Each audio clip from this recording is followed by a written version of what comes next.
दोस्तों, अनअकैडमी के audio article programme में मैं शशांक पांडे आप सभी श्रोताओं का स्वागत करता हूं। आज का हमारा ये audio article Indian Express newspaper से लिया गया है और इसकी थीम है new study suggest existence of a dockyard at Lothal Gujarat during Harappan civilization. ये आर्टिकल इतिहास विषय के साथ जुड़ा हुआ है और यूपीएससी के सामान्य अध्ययन पेपर 1 से संबंधित है। इस आर्टिकल के अंतर्गत अनअकैडमी के टॉप एजुकेटर्स द्वारा तैयार किया गया डेटा और सीनियर एक्सपर्ट्स के विश्लेषण शामिल हैं, जिससे आपको मिलेगा करंट अफेयर्स पढ़ने का एक नया अनुभव। तो चलिए इस महत्वपूर्ण आर्टिकल की शुरुआत करते हैं दोस्तों। चर्चा का कारण। दोस्तों, भारत के ऐतिहासिक स्रोत के रूप में सिंधु घाटी सभ्यता का जितना महत्व रहा है, उतना ही महत्व सिंधु सभ्यता में लोथल का भी रहा है। ये वह स्थान है जहां उस समय वे लोग रहा करते थे जो मुख्य रूप से मिट्टी के बर्तन बनाने का काम करते थे और समकालीन अर्थव्यवस्था में उनका योगदान काफी अहम था। ऐतिहासिक स्रोतों के अनुसार यहीं पर दुनिया का सबसे पुराना ज्ञात बंदरगाह यानी लोथल बंदरगाह भी मौजूद था और आज का हमारा ये ऑडियो आर्टिकल भी इसी बंदरगाह से जुड़ी एक स्टडी पर आधारित है। दरअसल सालों से पुरातत्वविदों के बीच इस बात पर मतभेद रहा है कि सिंधु घाटी सभ्यता के दौरान यहाँ कोई जहाज बाड़ा मौजूद था अथवा नहीं।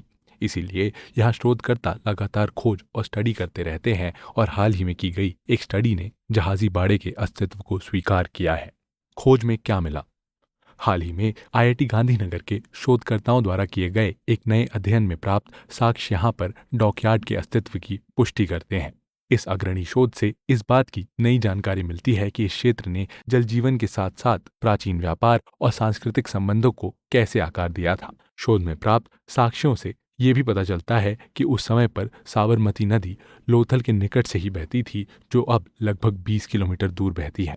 संभव है कि ये तत्कालीन व्यापारिक गतिविधियों के लिए एक प्रमुख यातायात का साधन भी हुआ करता हो।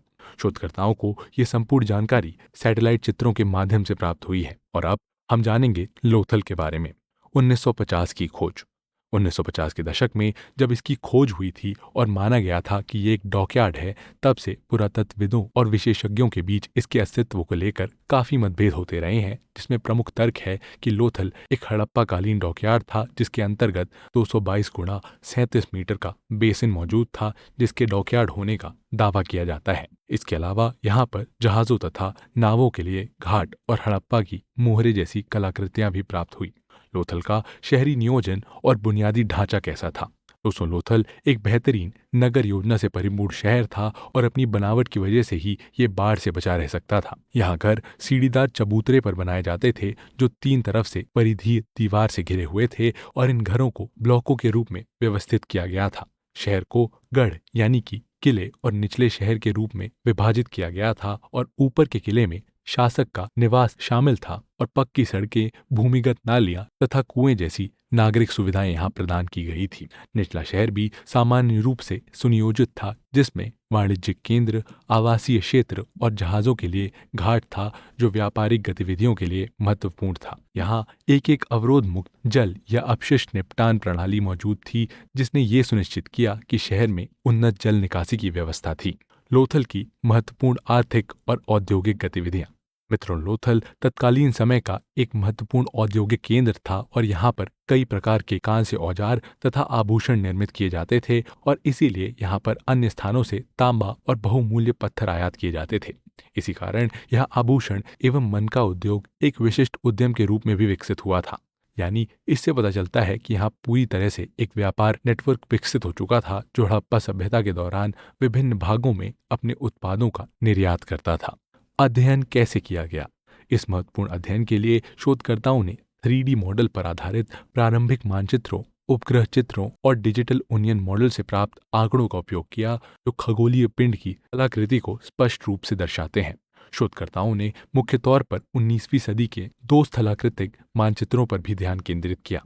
उन्होंने इन मानचित्रों का इस्तेमाल पैलियो चैनल्स यानी कि पुरानी नदी चैनलों को 12 महीनों बहने वाली धाराओं से अलग करने अथवा पिछले 150 वर्षों में इस क्षेत्र में हुए भू आकृतिक परिवर्तनों को समझने के लिए किया।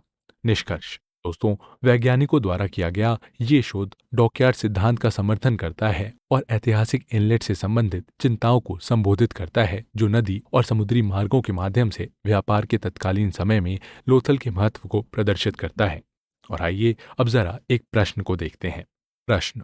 लोथल के ऐतिहासिक और सांस्कृतिक महत्व पर विस्तार से चर्चा कीजिए। साथ ही सिंधु घाटी सभ्यता में इसकी भूमिका और पुरातात्विक खोजों का विवरण भी दीजिए।